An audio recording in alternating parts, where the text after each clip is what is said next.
ನಮಸ್ತೆ ಟಿವಿ 20 ಕನ್ನಡ ವಾಹಿನಿಗೆ ಸ್ವಾಗತ. ನಾನು ಯಾವುದೇ ತಪ್ಪು ಮಾಡಿಲ್ಲ. ಯಾರ ಮನಸ್ಸನ್ನ ನೋಯಿಸುವ ಉದ್ದೇಶ ನನ್ನದಲ್ಲ. ಆದರೂ ಕಾಂಗ್ರೆಸ್ ಪಕ್ಷದ ಕಾರ್ಯಕರ್ತರು ಇಂಡಿಯಾ ಮೈತ್ರಿಕೂಟದ ನಾಯಕರಿಗೆ ನೋವಾಗಿದ್ರೆ ಕ್ಷಮೆ ಕೋರ್ತೀನಿ ಅಂತ ಡಿಸಿಎಂ ಡಿಕೆ ಶಿವಕುಮಾರ್ ಹೇಳಿದ್ದಾರೆ. ವಿಧಾನಸೌಧದಲ್ಲಿ ಮಾತನಾಡಿರುವ ಅವರು ವಿಧಾನಸಭೆಯಲ್ಲಿ ಆರ್ಎಸ್ಎಸ್ ಗೀತೆಯ ಸಾಲುಗಳನ್ನ ಉಲ್ಲೇಖಿಸಿದ್ರ ಬಗ್ಗೆ ಸ್ಪಷ್ಟನೆ ಕೊಟ್ಟಿದ್ದಾರೆ. ಜೊತೆಗೆ ತಮ್ಮ ಹೇಳಿಕೆಯನ್ನ ರಾಜಕೀಯವಾಗಿ ಬಳಸುತ್ತಿರುವವರಿಗೂ ಟಾಂಗ್ ಕೊಟ್ಟಿದ್ದಾರೆ. ನಾನು ಕೆಲವು ದಿನಗಳ ಹಿಂದೆ ಸದನದಲ್ಲಿ ಚಿನ್ನಸ್ವಾಮಿ ಕಾಲ್ತುಳಿತ ಪ್ರಕರಣಕ್ಕೆ ಸಂಬಂಧಿಸಿದ ಚರ್ಚೆ ವೇಳೆ ನಮ್ಮ ನಾಯಕರು ಆದ ಪರಮೇಶ್ವರ್ ಅವರನ್ನ ಸಮರ್ಥಿಸಿಕೊಳ್ಳುತ್ತಾ ನಾನು ಅವರ ಗರಡಿಯಲ್ಲಿ ಬೆಳೆದಿದ್ದೇನೆ ಎಂದು ಹೇಳಿದೆ. ಕೆಣಕಿದ ವಿರೋಧ ಪಕ್ಷದ ನಾಯಕ ಆರ್ ಅಶೋಕ್ ಅವರ ಕಾಲೆಳೆಯಲು ಅವರು ಬೆಳೆದು ಬಂದಿರುವ ಹಿನ್ನೆಲೆಯೂ ನನಗೆ ಗೊತ್ತಿದೆ ಅಂತ ಆರ್ಎಸ್ಎಸ್ ಗೀತೆಯ 2 ಸಾಲು ಹೇಳಿದೆ. ಆರ್ಎಸ್ಎಸ್ ಹೊಗಳುವುದು ನನ್ನ ಉದ್ದೇಶವಾಗಿರಲಿಲ್ಲ. ಆದರೆ ನಿರ್ದಿಷ್ಟ ಭಾಗವನ್ನು ಮಾತ್ರ ಕಟ್ ಅಂಡ್ ಪೇಸ್ಟ್ ಮಾಡಿ ಬೇರೆ ವಿಚಾರಗಳ ಜೊತೆ ಬೆರೆಸಿ ರಾಷ್ಟ್ರಮಟ್ಟದ ಸುದ್ದಿ ಮಾಡಲಾಗಿದೆ ಎಂದಿದ್ದಾರೆ. 1979ರಿಂದ ಕಾಂಗ್ರೆಸ್ ಪಕ್ಷದಲ್ಲಿ ಗುರುತಿಸಿಕೊಂಡು ವಿದ್ಯಾರ್ಥಿ ನಾಯಕನಾಗಿ ಕೆಲಸ ಮಾಡಿಕೊಂಡು ಬಂದವನು.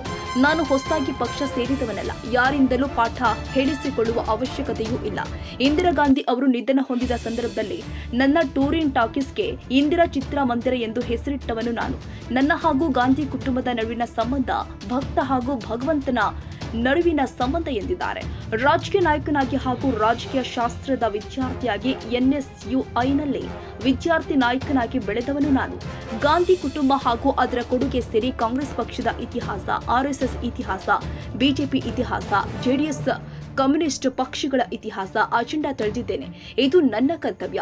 ಕೇರಳದಲ್ಲಿ ನಮ್ಮ ಮೈತ್ರಿ ಪಕ್ಷ ಮುಸ್ಲಿಂ ಲೀಗ್ ಯೂತ್ ಕಾನ್ಫರೆನ್ಸ್ಗೆ ಕೆಲ ವರ್ಷಗಳ ಹಿಂದೆ ಹೋಗಿದೆ. ಆಗ ಅವರ ಶಿಸ್ತು ಸಂಘಟನೆ ನೋಡಿ ನಾನು ಬೆರಗಾಗಿದೆ ಅಂತ ಹೇಳಿದ್ದಾರೆ.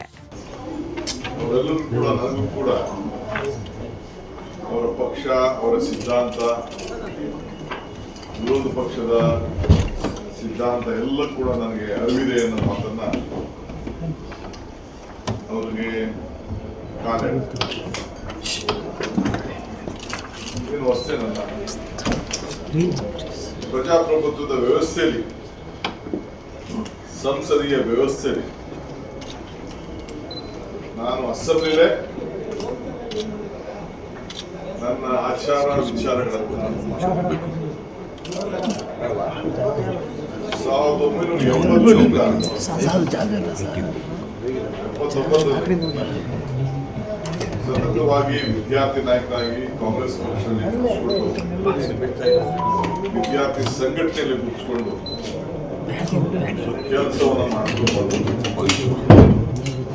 ಹೊಸದಾಗಿ ಪಾರ್ಟಿ ಸೇರಿದವನ್ನೆಲ್ಲ ಯಾರಿಂದ ಪಾಠ ಕೂಡ ನನಗೆ ಅವಶ್ಯಕತೆ ಇಲ್ಲ.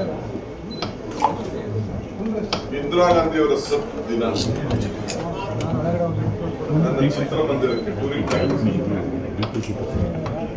ಇಂದಿರಾ ಗಾಂಧಿ ಚಿತ್ರಮಂದಿರ ಅಂತ ಹೇಳಿ ನನಗೂ ಗಾಂಧಿ ಕುಟುಂಬಕ್ಕೂ ಭಕ್ತರಿಗೂ ಭಗವಂತರಿಗೂ ಆ ಭಾವನೆ ಮೇಲೆ ಗಾಂಧಿ ಕುಟುಂಬದ ತ್ಯಾಗ, ಅವರ ಇತಿಹಾಸ, ಅವರ ಬಲಿದಾನ, ಅವರ ಆಡಳಿತ, ಅವರ ಆಶೀರ್ವಾದ ಇವೆಲ್ಲ ಕೂಡ ಪಡ್ಕೊಂಡು ಅವರ ಮಾರ್ಗದರ್ಶನವನ್ನು ಪಡ್ಕೊಂಡು ರಾಜಕಾರಣವನ್ನು ಮಾಡ್ಕೊಂಡು ಬಂದಿದ್ದೇನೆ. ಇವತ್ತು ನಾನು ಸಾಂದರ್ಭಿಕವಾಗಿ ನಾನು MA ಪೊಲಿಟಿಕಲ್ ಸೈನ್ಸ್ ಸ್ಟೂಡೆಂಟ್. ಯಾವಾಗ ಪೊಲಿಟಿಕಲ್ ಸೈನ್ಸ್ ಮಾಡಿದೆ? 2008ರಲ್ಲಿ ಡಿಗ್ರಿ ಕೊಟ್ಟೆ. 2004-05 ಶುರು ಮಾಡಿ 3 ವರ್ಷ ಬರೆದು ನಾನೊಬ್ಬ ಗ್ರಾಜುಯೇಟ್ ಆಗಬೇಕು ಅಂತೇಳಿ ಪೊಲಿಟಿಕಲ್ ಸೈನ್ಸ್ನ ಆಯ್ಕೆ ಮಾಡಿ ನಾನು ರಾಜಕಾರಣಕ್ಕೆ ಬರೋಕ್ಕಿಂತ ಮುಂಚೆ ವಿದ್ಯಾರ್ಥಿ ನಾಯಕನಿದ್ದಾಗ ಎಲ್ಲ ಪಾರ್ಟಿ ಬಗ್ಗೆ ಅಧ್ಯಯನ ಮಾಡಿ ನಾನು ದೇಶಕ್ಕೆ ಆಲ್ ಪಾರ್ಟಿ ಡೆಲಿಗೇಷನ್ ಕಮ್ಯುನಿಸ್ಟ್ ಬಗ್ಗೆ ತಿಳಿದಿದ್ದೇನೆ, ತೆಲುಗುದೇಶದ ಬಗ್ಗೆ ತಿಳಿದಿದ್ದೇನೆ, RSS ಬಗ್ಗೆ ತಿಳಿದಿದ್ದೇನೆ, ಬಿಜೆಪಿ ಬಗ್ಗೆ ತಿಳಿದಿದ್ದೇನೆ, ಜನತಾದಳದ ವಿಚಾರವನ್ನು ತಿಳಿದಿದ್ದೇನೆ, ಅವರ ಅಜೆಂಡಾಗಳು ತಿಳಿದಿದ್ದೇನೆ.